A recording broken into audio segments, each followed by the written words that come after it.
Assalamualaikum warahmatullahi wabarakatuh. Halo teman-teman, saya Santi Sri Aprilianti dari Prodi Pendidikan Ekonomi semester 6C. Video ini dibuat untuk memenuhi tugas mata kuliah Pendidikan Agama Islam atau PAI untuk memperdalam pemahaman kita tentang landasan hukum Islam. Kaidah fikih adalah prinsip-prinsip dasar dalam hukum Islam yang digunakan untuk membantu menentukan hukum dalam berbagai situasi yang tidak secara langsung dijelaskan dalam teks-teks suci seperti Al-Quran dan hadis. Kaidah-kaidah ini berfungsi sebagai pedoman umum yang dapat diaplikasikan dalam berbagai konteks untuk memberikan solusi yang sesuai dengan prinsip-prinsip Islam. Dalam video ini, saya akan menjelaskan kaidah umum yang menjadi dasar dalam penetapan hukum Islam. Dalam fikih Islam, terdapat kaidah-kaidah yang menjadi dasar penetapan hukum.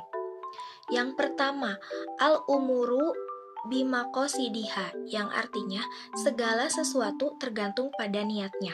Kaidah ini menekankan bahwa tindakan atau perbuatan dinilai berdasarkan niat dan tujuan di baliknya.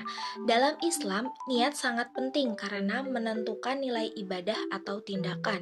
Contohnya, seseorang yang melaksanakan sholat harus memiliki niat untuk beribadah kepada Allah. Jika seseorang sholat bukan untuk ibadah tetapi hanya untuk pamer kepada orang lain, sholatnya tidak akan diterima sebagai ibadah yang sah.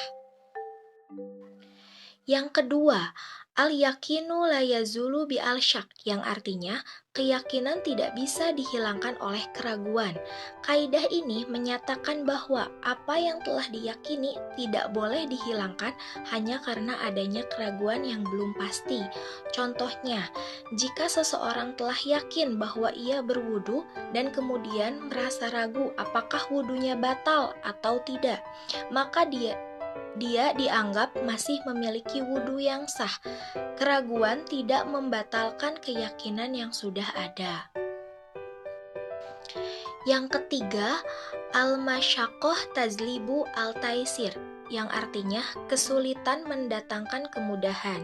Kaidah ini menunjukkan bahwa dalam kondisi sulit, syariat Islam memberikan kemudahan agar tidak memberatkan umat.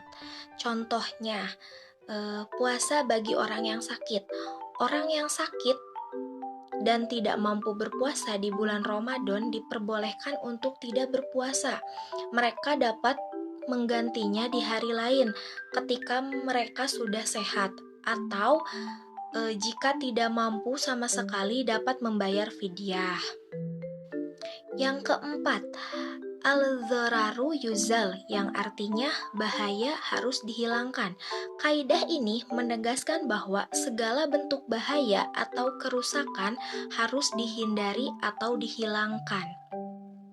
Contohnya, jika diketahui bahwa suatu makanan mengandung zat yang berbahaya bagi kesehatan, maka makanan tersebut harus dihindari untuk mencegah kerugian atau bahaya kesehatan.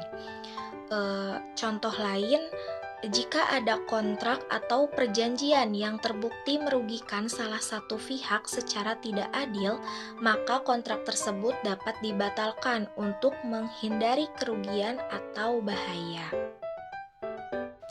Dan yang kelima, al-adatu muhakkamah, yang artinya adat kebiasaan dapat dijadikan hukum. Kaidah ini menunjukkan bahwa kebiasaan atau tradisi yang tidak bertentangan dengan prinsip syariat Islam dapat dijadikan dasar hukum dalam berbagai hal. Contohnya, mahar di dalam pernikahan. Di beberapa daerah ada kebiasaan memberikan mahar berupa sejumlah uang atau emas tertentu.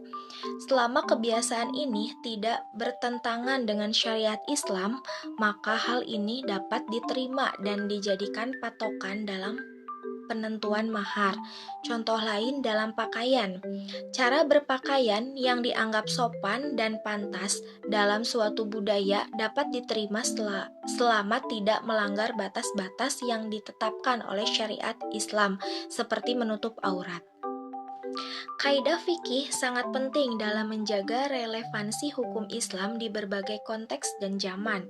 Mereka memungkinkan ulama untuk menginterpretasikan dan menerapkan prinsip-prinsip Islam dalam situasi yang terus berkembang, memastikan bahwa hukum Islam tetap fleksibel dan dapat diterapkan secara efektif dalam kehidupan sehari-hari umat Islam. Kaidah-kaidah fikih ini membantu memberikan panduan dalam berbagai aspek kehidupan umat Islam, baik dalam beribadah maupun muamalah interaksi sosial. Sekian dari saya, mohon maaf apabila ada kesalahan. Wassalamualaikum warahmatullahi wabarakatuh.